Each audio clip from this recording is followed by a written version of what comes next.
हो, सभी चाहते हैं कि वह स्टेनोग्राफ के जो पद होता है उस पर कार्य करे। स्टेनोग्राफर बनने के लिए सबसे पहले जो है आपको शॉर्ट हैंड आनी चाहिए। शॉर्ट हैंड इसलिए आनी चाहिए क्योंकि स्टेनोग्राफर का जो पद है वहां पर शॉर्ट हैंड का ही काम किया था। शॉर्ट हैंड को हिंदी में बोलते हैं आशुलिपि। आशुलिपि हम जो अपनी भाषा को लिखते हैं, जो हमारी लिखावट करने का जो तरीका होता है, सामान्य लोगों से जो आशुलिपि होती है, स्टेनोग्राफर का जो पद होता है वो कुछ अलग हटके लिखा जाता है। वो ऐसा होता है कि जो हम जिस समय में हम जितना लिख पाते हैं नॉर्मल इंसान होता है, वही जो स्टेनोग्राफर पद होता है उससे उसको थोड़े ही समय में ज्यादा वर्ड लिखने होते हैं, जिसकी उसे बोलते हैं शॉर्ट हैंड। शॉर्ट हैंड आना बहुत ही जरूरी है कि स्टेनोग्राफर बनने के लिए शॉर्ट हैंड आना चाहिए, क्योंकि शॉर्ट हैंड का मतलब ही ये होता है कम समय के अंदर आपको ज्यादा से ज्यादा लिखना है। स्टेनोग्राफर बनने के लिए लोगों को बहुत कुछ करना नहीं पड़ता है, सिर्फ अच्छी टाइपिंग आनी चाहिए और उसको शॉर्ट हैंड बहुत ही अच्छी तरीके से आनी चाहिए। शॉर्ट हैंड जो लोगों को आती है और अच्छी टाइपिंग आती है उनके लिए नौकरी के अवसर भी बहुत सारे थे। स्टेनोग्राफर की जरूरत होती है, वह एक मंत्री को भी होती है, वकील को भी होती है, एक जिसको शॉर्ट हैंड आती है उसकी जरूरत बहुत सारे जो अधिकारी होते हैं उसको भी होती है, जो बिजनेसमैन होते हैं उसको भी आती है, क्योंकि जो वो बोलते हैं उनकी जितनी भी मीटिंग होती है वह वो कम समय में सुनकर ज्यादा से ज्यादा लिख सके और उसको प्रेजेंट कर सके। तो आज मैं आपको इस वीडियो में बताने जा रही हूँ कि स्टेनोग्राफर बनने के लिए आपको कौन से कोर्स करने होंगे, क्या क्या आपको आना चाहिए, आपके अंदर योग्यताएं क्या क्या होनी चाहिए, और अगर आपने स्टेनोग्राफर के कोर्स कर लिए तो आपके पास जो नौकरी के अवसर है वो कहाँ कहाँ पर उपलब्ध हो सकते हैं और आपकी जो सैलरी होगी वह क्या होगी। सबसे पहले आपको सीखना क्या होगा। आप स्कूल में पढ़ रहे हैं और आप चाहते हैं आप एक स्टेनोग्राफर बने, तो 10th क्लास करने के बाद आपको एक ITI संस्था में या किसी अन्य संस्था के अंदर आपको सबसे पहले शॉर्ट हैंड सीखनी पड़ेगी। शॉर्ट हैंड जो बहुत ही अच्छी तरीके से आप परफेक्ट उसमें हो जाओ। शॉर्ट हैंड का जो कोर्स होता है वह 2 साल का होता है। ये 2 साल का कोर्स आप ITI संस्था या किसी भी अन्य संस्था से भी कर सकते हैं। साथ ही अगर आप स्टेनोग्राफर बनना चाहते हैं तो आपको 80 वर्ड जो होते हैं, 80 जो शब्द होते हैं प्रति मिनट की रफ्तार से आपको हिंदी हो या इंग्लिश के वर्ड हो लिखना या फिर टाइप करना आने चाहिए। इतनी आपकी टाइपिंग और लिखने की स्पीड होनी चाहिए कि आप 1 मिनट के अंदर 80 शब्द जो है वो लिख सकें या फिर टाइप कर सकें। किसी भी स्ट्रीम के अंदर ग्रेजुएशन पूरा करें, आपके राज्य सरकार द्वारा आयोजित प्रतियोगिता परीक्षा पास करें, लिखित परीक्षा पास करने के बाद आपको जो टाइपिंग का टेस्ट होता है वो भी देना पड़ेगा।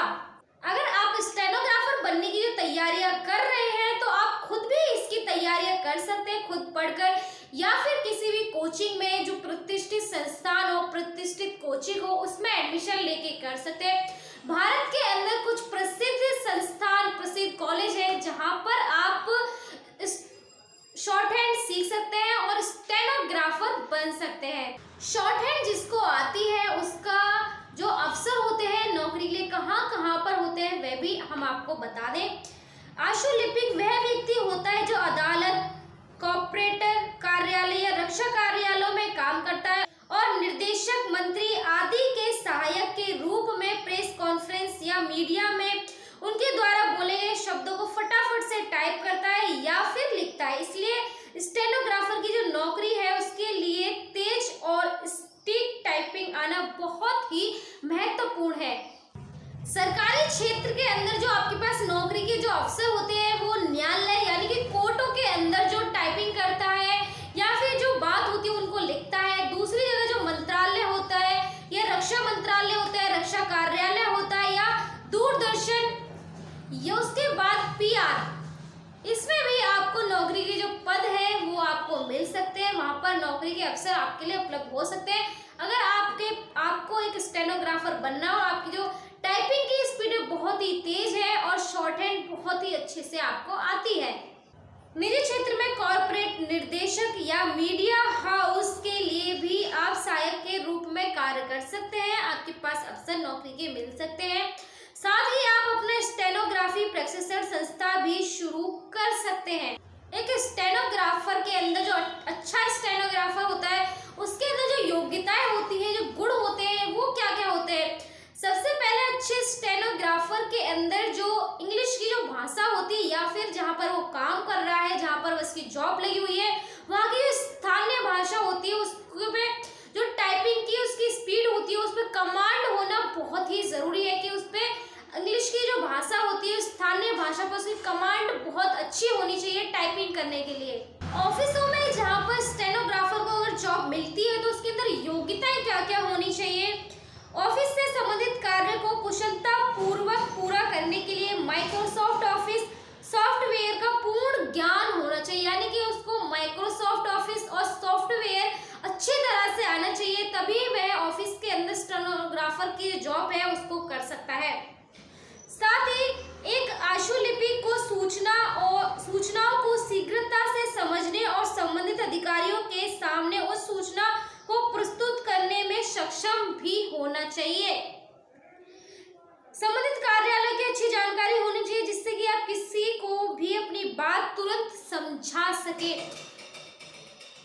अगर आप स्टेनोग्राफर बन गए हैं और आप कहीं पर जो जॉब करना चाहते हैं या फिर जॉब आपकी लग चुकी है तो आप सोचते हैं कि आपकी सैलरी होगी वह क्या होगी। आप अगर स्टेनोग्राफर की पढ़ाई पूरी कर ली है, कोर्सेज पूरे कर लिए, तैयारियां पूरी कर ली है और सभी में आप पास भी हो चुके हैं, तो स्टेनोग्राफर सरकारी जो सैलरी होती है, सरकारी स्टेनोग्राफर बनते हैं तो वह आपकी राज्य सरकार जो होती है उसकी जो वेतन प्रक्रिया होती है उस पर निर्भर करता है कि आपकी सैलरी क्या होगी मंथली की। लेकिन जो प्राइवेट स्टेनोग्राफर होते हैं उनकी मंथली सैलरी 15,000 से लेके 25,000 तक के बीच में होती है। आप इंक्रीज भी कर सकते हैं अपनी सैलरी को, वह निर्भर करता है आपके ज्ञान पर, आपकी स्किल्स पर और आपके अनुभव पर कि आप किस तरह से काम करते हैं। अगर आपने अभी तक हमारा चैनल सब्सक्राइब नहीं किया है तो सब्सक्राइब करें और घंटी का बटन बिल्कुल भी दबाना ना भूलें ताकि सभी लेटेस्ट खबरें पहुंच सकें आप पे सबसे पहले।